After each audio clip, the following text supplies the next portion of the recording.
Hello and welcome to Aviation, and today we have the Shuriken X1 from Holybro. First of all, I've got to say a massive thanks to Holybro for sending this out for review. Right, so first off, as you can see, it does come in quite a nice box, and on the back I've got a little picture of the specs here. You can just pause it here if you want to have a look at the specs. Right, so if you've had a look at all the specs, let's get into the box. Right, so first off you've got a note saying that the new ASCs are in place. These ASCs are new ASCs that are integrated that fix a yaw oscillation that was around when the pod first came out. You've got some stickers, you've got a part list, so make sure you do check if you've got everything. You can contact them if you have any parts missing, and they should send them out. And also you've got an instruction manual, and this shows you how to set up in beta flight and also how to move the camera and set up the LEDs. Also, it shows you about the VTX. It also gives you a few more specs here. Right, so now taking all the notes out, we can have a look at the props. These are the Mr. Steel props, and apparently these fly really nice, but the one downfall is that they are very brittle, so they will snap in a crash. They give you two pairs, one on the quad and one extra pair. Next up you've got your GoPro session mount. However, we do not have a GoPro session, so we're going to be mounting a run cam to this quad. Right, so let's have a look in this little bag.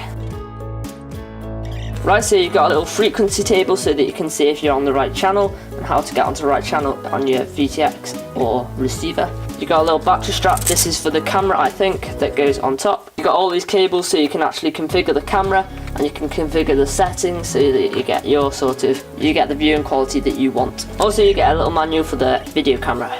Right, so finally for the small parts, you've got a little antenna, and this goes on the quad. Make sure you do install this before you power on your quad, otherwise you will fry your VTX.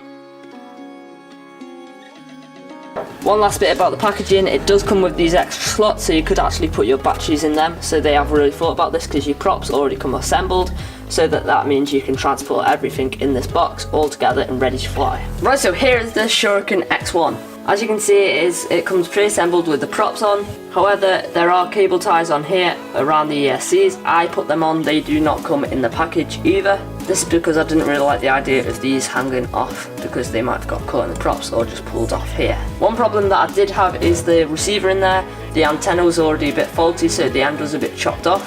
So I had to put my own Lemon RX receiver in there as well. That hasn't seemed to happen anywhere else. Right, so the first impressions are the carbon fibre is very thick in centre, and then it gets a bit thinner on the arms, but that's actually thicker than most quads on the arms as well. It's thicker in the middle because you don't want this PDB to break, because that'll cost about £80 to replace. But if you did need to replace it and you had the money to replace it, these screws just come off, these bolts just come out, and then that's a really easy fix because you just have to screw it back on. Right, so now I've gone over all the basic things, let's get into the detail of this quad. Right, so as you can see here, you've got the F40 2600 kV T-motor F40 motors, and you've also got some 5x4 props. Here you've got the antenna connector, and this goes down to the VTX, which is integrated into the PDB. Because I live in the UK, we have a limit on 25mW video transmission, so I actually had to have a 25mW installed onto this quad. But when you purchase it, it comes with a 200mW to a 600mW video transmitter, and that is switchable because of these little switches on the back. And yeah, this is called switch A, this is called switch B, and you use switch A to change the power that the VTX works on. Also, you've got your USB down here, but this is in quite a vulnerable place because if you did crash, that may be one of the things that may snap off. On each of the arms you've got Holybro branded 30A ESC. These are the Opton Shuriken Pro BLhelis. Here you've got the Rinnigan Holybro FPV camera. This also has an OSD included on it, and this is 600 TVL lines, and it allows you to change the camera tilt via this. So you just unscrew that and maybe unscrew that a bit, and you'll be able to move the camera to whatever FPV angle you want. There is this little bar here limiting it, so you can actually unscrew that and put it up here if you really want a low camera angle. The quad, you get this little grey thing which makes it a bit more durable for unplug. You also get an X260 on the end. On here where your battery goes, you've actually got this little carbon fibre plate. Because this is a belly lander, it has a bit of foamy on here, and it also has this carbon fibre plate which protects the battery when it belly lands, so that you don't dent your battery. I like the way that, because the frame is quite thick, it gets to be thinner in the middle and then goes wider on the motor base. This means that it's more aerodynamic, but it does add a bit of weight. Right, so when I did have to replace the receiver, it was really easy, just had to solder it onto the 3 wires. It was a different connection, but that was just simple solder and it works fine. This was actually using the Spectrum receiver and it had a single antenna, so I didn't really like that because you didn't get the best range. The video antenna that they include, this is a right hand circularly polarised antenna and it just screws into the slot like that. I've seen on some GoPros that this is actually in shot, so you can just bend that back out of shot like that for the HD camera. The soldering on the PCB is actually really high quality. There are no solder lumps and no cold joints. As you can see, all of the electronics are integrated on here, so you've got all the ports for the ESC wires just to go on here. This actually makes it really simple if you did have to replace the parts. They're all in one big PCB, so you can actually just replace the PCB as I said before. You could actually fit in this GoPro mount runcam free, however you cannot actually adjust the angle of this mount unless you put a bit of foam underneath and then you adjusted it like that. I just got some foam board and cut a little block out, and then that'll just sit on there, so that'll give me a flat surface that I can rest my runcam on. The benefit of this case obviously is that it gives the GoPro session a protection. Right, so that's my initial thoughts on this quad.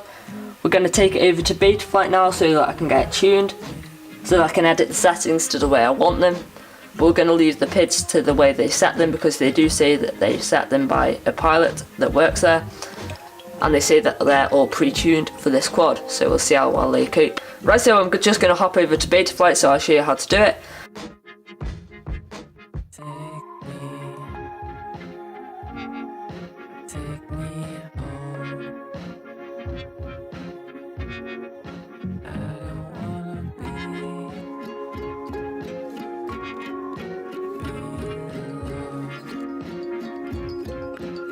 Right, so now we are in Betaflight and we want to go over to the firmware flasher, and then we want to go to the SP Racing F3.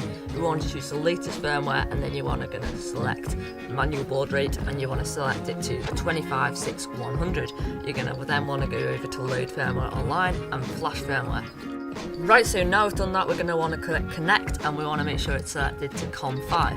Right, so now we're on the main tab, and at the moment it would be a good time to reset the accelerometer, so you just want to click, while it's on level surface, calibrate accelerometer.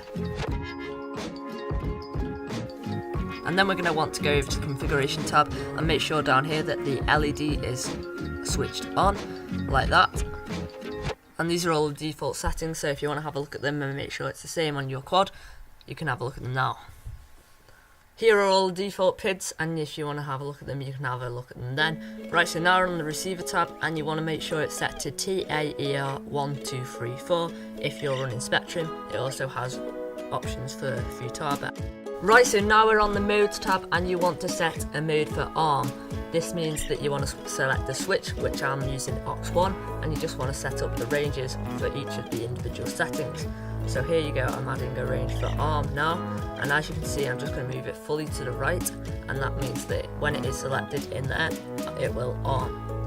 Right, so then I'm just going to select the angle and horizon, and I'll see you in a minute. Right, so there you go, you can actually see my full mode setup. Right, so if you want to copy that, you can copy it now. This is for the Spectrum DX6 and it works great. You might want to actually add an acro mode, but I do not have that setting at the moment. I will add it for the review though. Right, so we're back on the configuration tab, and as you can see it has a minimum throttle setting that we need to adjust.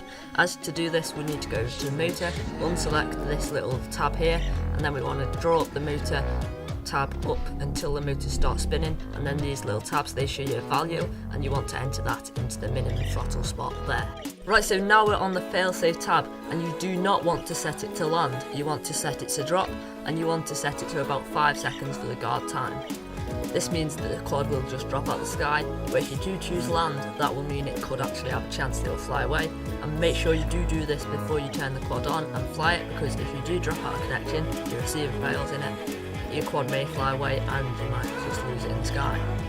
Right, so now hopefully you've done all these things, and you want to go over to the disconnect tab after you press save and reboot, and this will mean that you've disconnected from the computer. Then you can unplug your USB, and you want to test all the functions without any props on. This will mean you won't have any damage caused to your hands during the process, you don't want any chopped fingers, and then you'll be able to go out and fly it if it all works alright. So in stabilize mode, in air mode, and in horizon mode, and with arm and disarm, and then turn your transmitter off while running and see if the fail-safe works.